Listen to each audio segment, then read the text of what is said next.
तर राजेश, आपण हे जे काही बदल झाले त्याच्यात चांगलं काय झालं, वाईट काय झालं, त्याच्याकडे येणारच आहोत. पण मला एक असं लक्षात येते की आपण इतका वेळ संघाबद्दल बोलत होतो, एक टीम असायची. तर आता या कमर्शियल एक्सपिडिशनमध्ये तो टीम हा प्रकारच गेला. मी एकट्याचं तिकीट काढूनही जाऊच शकतो. हो, कारण ही जी टीम होते ती बेस कॅम्पलाच एकमेकाला भेटते. त्याच्या बरोबर. आधी ते एकमेकाला ओळखत पण नसतात, नावं सुद्धा माहिती नसतात म्हणजे मी आपल्याबरोबर कोण आहेत. त्या त्यामुळे पीकचं ती जी तिकीट काढून मी संघ जाऊ शकतो. भावना जी होती ना पूर्वी, ती आता त्या पद्धतीने राहिलेली नाही. आता हे जास्ती इंडिव्हिज्युअलिस्टिक म्हणजे वैयक्तिक झालेलं आहे सगळं.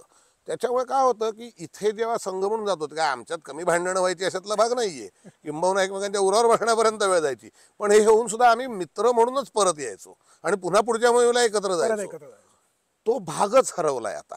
टीम बिल्डिंग हे जो प्रकरण होतं किंवा संघ बांधणी जी असायची, एकसंघता जी होती, म्हणजे ते सगळे असे हो. एकमेकांशी घट्ट असायचे, ते आता तसं नाही राहिलेलं खरं सांगायचं तर. तर ही जी मोठी शिखरं आहेत आणि जे आपले गिर्यारोहक नसलेले जे दर्शक आहेत त्यांच्यासाठी मला हे सांगायला पाहिजे की जगामध्ये जेवढे डोंगर आहेत त्याच्यामध्ये 8,000 मीटरपेक्षा उंच असे फक्त 14 शिखरं आहेत. आणि ती सगळी हिमालयातच आहेत, म्हणजे कराकोरम आणि हिमालय असं मिळून आहेत. त्यामुळे साहजिकच गिर्यारोहणामध्ये तुमची महत्त्वाकांक्षा जशी जशी मोठी मोठी उंच होत जाते तसतसे आता 8,000 मीटरचं शिखर चढायचं म्हणणं तर जगभरचे लोक हे सगळेजण नेपाळ आणि लडाख आणि काराकोरम या इथल्या शिखरावरतीच येतात. तर आणि तिथे जेव्हा आपण बेस कॅम्पला पोचतो तेव्हा पुढचं सगळा मार्ग हा म्हणून मी मगाशी शेर्पाचा तेव्हा सहभाग काय असायचा हा प्रश्न विचारला की आता त्यांनी आधी सगळं मार्ग तयार करून ठेवलेला असतो. हे बरोबर आहे. बरोबर. तर दुसरा जो एक मोठा फरक म्हणजे तू मला सांग, कारण तुझा अनुभवातनं तू हे सांगू शकशील की मोहिमेत पूर्वी एक जी अनिश्चितता होती की आता मला वाटते की हा आपला उजवीकडची जी धार आहे तिथनं आपल्याला वरती पोचू, तिथे गेल्यानंतर अरे च्या आता रूट बदलावा लागणार आहे, मग मागे ये, मग डावीकडनं प्रयत्न कर, मग परत हार मानून पुढच्या वर्षी ये. ही जी अनिश्चितता होती रूट बद्दलची ती आता राहिलेली नाही. नाही. कारण रूट ठरलेला आहे आणि हो, तो फक्त ठरलेलाच नाहीये तर त्या पूर्ण रूटवरती बांधला गेलेला आहे, दोरही बेस पक्का कॅम्प झालेला ते आहे. समिट हो हो हो. दोर बांधून झालेले आहेत.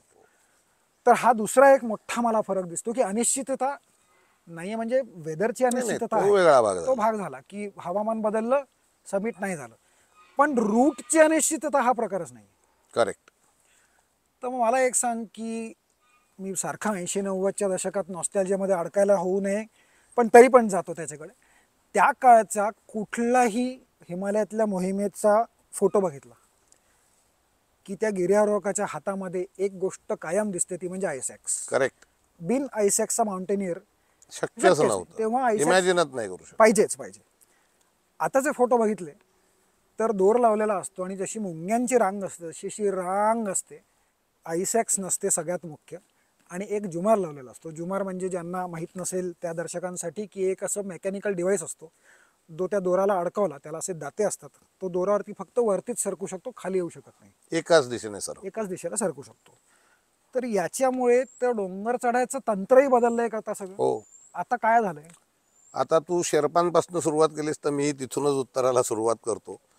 त्यांच्या कामात फारसा बदल झालेला नाही आहे. म्हणजे शारीरिक काम जे ते फील्डवर करायचं त्यात तेव्हाही तीच माणसं दोर बांधणीत आमच्या बरोबरीने आघाडीवर असायची, तंबू उभारण्यात आघाडीवर असायची, किंवा कधी कधी असं व्हायचं की तर छावणीच्या जागी आम्ही त्यांच्यानंतर पोचायचो. ते तंबू तोपर्यंत उभारून जागा आधी ठरलेली असायची पण तंबू आधी उभारून झालेले असायचे.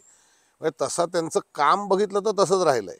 पण त्या कामात मुख्य फरक हा पडला आहे की ते काम कशा पद्धतीने करायचं याचे निर्णय हे संघाकडे असायचे, ते आज त्यांच्याकडे गेलेत. म्हणजे ते ठरवतात की आज समिटला नाही जायचं. हे हे ते का ठरवतात हे मला माहीत नाही, कारण मी त्या पद्धतीची मोहीम केलेली नाही. खरं सांगायचं तर ऐक्यू आहे माझ्यासाठी, हे वैयक्तिक अनुभव नाही आहे हा, की इथे दोर लावायचा की नाही हा निर्णय मी घेत नाही, किंवा इथे दोर लावायचा की इथे शिडी लावायची हा निर्णय मी घेत नाही, काय खायचं हा निर्णय मी घेत नाही. हा माझ्यासाठी तर दुसरे ते घ्यायला लागलेत आणि ते त्याचं एक्सपर्ट आहेत. म्हणजे ते काय दर्जात कुठे कमतरता नाही आहे, त्यांच्या दर्जात कमतरता झाली ते आमच्या. कारण आम्हाला आता त्या गोष्टी करायची गरजच न पडल्यामुळे त्या गोष्टी आता येईनाशाच झाल्या आहेत. म्हणजे अतिशय वाईट उदाहरण देतो या बाबतीतलं, की आता शेर्पांवरची डिपेंडन्सी एवढी वाढली आहे आमची, की आता जर 8,000 मीटरच्या वरची शिखरं सर करून आलेल्या माणसाला या माझ्या पाठीमागच्या झाडाला जर दोर बांधायला सांगितला तर तो बावचळून उभा राहतो, की त्याला ती गाठ कशी मारायची पटकन आठवत नाही. त्याला येत नसतं असं नाही, पण सवयच नसते ते करायची. आणि मग मला असा प्रश्न पडतो की मग इतक्या सगळ्या शिखरांवर नुसतं पोचून ती वैयक्तिक मोठी अचिव्हमेंट आहे, त्यात कधीच वाद नाही नसणारे, की 8,000 मीटरची शिखरं सर करणं हा फॅब्युलस, कोणाहीसाठी मोठा काय म्हणायचा खजिना आहे मिळालेला. पण त्याचा विनियोग जर मला करता येणार नसेल तर इट्स अ डेड ॲसेट. पण धंद्याच्या बाबतीत सांगायचं तर हा फरक पडलाय. दुसरं तू जसं म्हणालास की त्याच्यामुळे तंत्रांशी माझी आता फारकत होत चालली आहे. दोरावरून वर सरकणं याला तुला क्रॅम्पॉनिंग चांगलं येतंय आणि जुमारिंग चांगलं येतं एवढं पुरेसं आहे. बाकी आईस क्लाइम्बिंग तुला येतं की नाही, स्नो क्लाइम्बिंग येतं की नाही, रॉक क्लाइम्बिंग येतं की नाही, ह्याचा संबंधच उरलेला नाहीये. मी त्याकडेच येणार होतो राजेश, पण मला एक सांग की याच्यामुळे मला सर्व आपल्या मित्रांना हे नक्की सांगायचं आहे की जुन्या काळची मोहीम असो किंवा आजच्या काळातली कमर्शियल मोहीम असो, आणि अगदी आपण चला एव्हरेस्टचंच उदाहरण घेऊयात, त्याच्यासाठी शारीरिक क्षमता कमी लागते असं अजिबात नाही. अजिबात नाही. तर आज जाणारे हे कमी क्षमता आहे त्यांची छे, अजिबात छे. नाही. तुम्हाला फिजिकल फिटनेस लागतो, मेंटल फिटनेस लागतो, तेवढी शारीरिक तयारी, मानसिक तयारी लागते त्याच्यात, ते निसंशय आहे. काहीच कारण वाद नाही. शेवटी डोंगर तुम्हाला आपल्या पायानेच चढायचे. अगदी, अगदी, अगदी. तिथे काय केबल कार लावलेली नाही. उचलून नेणार नाहीये कोण. पण मला एक सांग राजेश, याच्यामध्ये गिर्यारोहण कमी, आणि आपण ज्याला मी प्रश्न वेगळ्या पद्धतीने, याच्यामुळे गिर्यारोहक तयार होण्याच्या ऐवजी माउंटेन ॲथलीट तयार होतात असं वाटतं का तुला? माउंटन ॲथलीट म्हणण्यापेक्षा माउंटन समिटर्स तयार होत आहेत असं वाटतं. शिखरावर पोहोचणे हा आता एकच उद्देश ॲथलीट उरलेला म्हणजे आहे. मी फिट ॲथलीट अशा हो, दृष्टीने नाही नाही, म्हणतोय. फिट मीही म्हणजे जुन्या काळातली फिट होतेच. गिर्यारोहक फिट होते, त्या शिखरावर जाऊच शकले नसते. त्या शिखरावर पोहोचण्याला किंवा ते शिखर चढाईचा तो त्याने जो काय त्याची कमाई झालेली आहे त्याला कुठेही दुय्यम लेखण्याचा किंवा ते शिखर डाऊनग्रेड करणं नाहीच नाही. हे असा कुठेही तो उद्देश उद्देशच नाहीये नाही, तो बोलण्यात, उद्देशच आणि तो मूर्खपणा आहे म्हणजे तसं समज करून घेणं सुद्धा. फक्त आता काय फरक आहे की ह्याच्या बरोबरीने ज्या गोष्टी करायला लागत होत्या, ज्या सारख्याच महत्वाच्या होत्या, त्या आज मला करायलाच लागत नसल्यामुळे त्याच्याशी असलेलं माझी जवळीक आता कमी कमी होत चालली आहे. हा एक मोठा धोका मला त्यातनं दिसतोय. त्यामुळे तू म्हणतोस तसा सर्वार्थाने सक्षम गिर्यारोहक तयार होण्याऐवजी आता शिखरवीर तयार व्हायला लागलेले आहे. शिखरवीर म्हणून असं आपण म्हणू त्याला. शिखरवीर हा शब्द चांगला आहे. शिखरवीर तयार होत माउंटन समिटर ज्याला मी म्हणतो इंग्रजीत, शिखरवीर असं त्याला आपण शिखरवीर मराठीत तयार म्हणू. आणि दुर्दैवाची गोष्ट अशी आहे की त्यामुळे होतंय काय की त्याला असं वाटतं की अरे हेच बरोबर आहे, कारण हे चुकीचं आहे सांगायलाच त्याच्याकडे कोणी नाहीये आज. तिथे पोचायचंय हा आता फोकस झालेला आहे. नियोजन, आयोजन हे ते सगळे तर- प्रकार आता बाद झाले बाद माझ्या झाले. विचारातनं. हा मला त्यातला मोठा धोका दिसतो. तर राजेश, अजून एक प्रश्न असा की व्यावसायिक मोहीम म्हणली की तिथे किती जणांनी दुकान टाकावं याच्यावरती माझा कंट्रोल नाही. नाही, त्यामुळे आजकाल असं घडतंय की नेपाळचंच मी उदाहरण घेतो, कारण मी म्हणल्यासारखं सगळीकडनं लोक तिथेच येतात.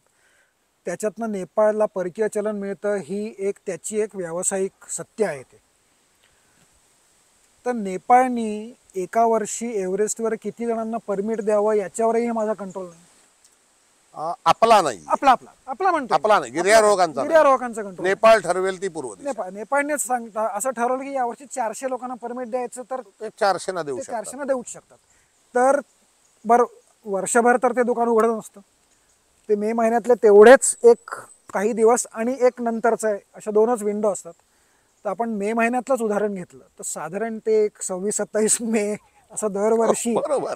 सगळ्या जगातल्या गिर्यारोहकांचं लक्ष त्या 2-3 दिवसाकडे येतं. आणि हो, बरोबर. त्या 2 दिवसात एव्हरेस्टवरती अक्षरशः मुंग्यांची रांग जशी लागावी तशी मुंग्यांची रांग त्या एकाच दोरावरती जुमार लावलेले सगळे लोक एक एक पाऊल टाकत पुढे चालू असतात.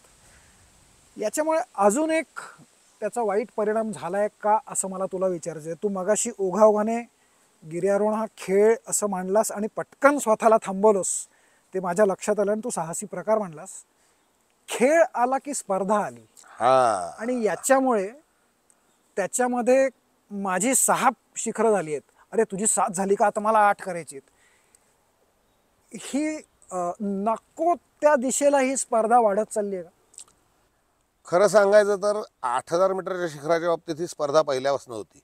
रेनॉल्ड मेसनर, जेझी कुकुचकाचं मोठं उदाहरण आपल्या पुढे आहे की तू पहिल्यांदा 14 पूर्ण करणार की मी पहिल्यांदा की मी 14 पूर्ण करणार. हे हे काय आत्ताचं नाहीये, हे पूर्वापार चालत आलेलं आहे. पण ज्याला आपण म्हणतो ना, त्या काळी ती हेल्दी कॉम्पिटिशन होती. येणं केनं प्रकार येणं, शिखरावर जाणं हा त्याच्या मागचा उद्देश नव्हता. म्हणजे मला अजूनही आठवतंय की जेव्हा रेनॉल्ड मेसनरने अर्थात ती शर्यत जिंकली असं आपण म्हणू, त्याने पहिल्यांदा 14 सर केली आणि त्याच्या मागोमाग जेर्झी कुकुचकाने केली. तर रेनॉल्ड मेसनरने त्याला तार पाठवली होती अभिनंदनाची, you are not second, you are best. याचं कारण असं होतं की जेर्झी कुकुचकाचं प्रत्येक शिखर चढाई एक लोत्सेचा अपवाद वगळता ही एकतर नव्या मार्गाने किंवा ऑक्सिजन शिवाय किंवा विंटरमध्ये होती. म्हणजे त्या सगळ्याला कुठेतरी प्रथमपणाचा दर्जा होता, वैशिष्ट्य होतं. वेराज रेनॉल्ड मेसनर जास्तीत जास्त ट्रॅडिशनल रूट्स, त्याचे मी हे दुय्यम लेखत नाही आहे, त्याने जे काय अचीव केलंय ते, पण त्याचा फोकस असा होता की 14 समिट्सवर मला पोचायचं आहे. आणि त्यावेळेला ही शिखरं एवढ्या फ्रिक्वेन्सीने चढली जात नसल्यामुळे आपण ज्याला ट्रॅडिशनल रूट जरी म्हटलं तर तेव्हाही खूप कठीण असायचं आणि ते कोणी फिक्स वगैरे करून ठेवायचं नाही, ते सगळं स्वतःलाच करायला लागायचं. त्यात मध्ये मध्ये रेनॉल्ड मेसनरने विदाऊट ऑक्सिजन एव्हरेस्टला जाणं 78 साली पहिल्यांदा माणूस एव्हरेस्टवर विदाऊट ऑक्सिजन गेला, हेही करून दाखवलं. 80 साली सोलो नवीन रूटने एव्हरेस्ट क्लाइंब करणं, हेही करून दाखवलं होतं. पण त्याच्या चढून दुसऱ्या रूटने खाली उतरला आणि सख्ख्या भावाचा त्यात मृत्यू होऊन सुद्धा तो जिवंत परत आला. हे शारीरिक क्षमता त्याची किंवा तंत्र क्षमता याच्यात काही वादच असू शकत नाही, तो बापच आहे. पण जेर्झी कुकुचकाने जे काही करून दाखवलं ते तांत्रिकदृष्ट्या त्याच्यापेक्षा कित्येक पट जास्त चांगलं होतं. आणि त्याला बरोबर जाणीव होती रेनॉल्ड मेसनरला की याने काय करून दाखवलंय.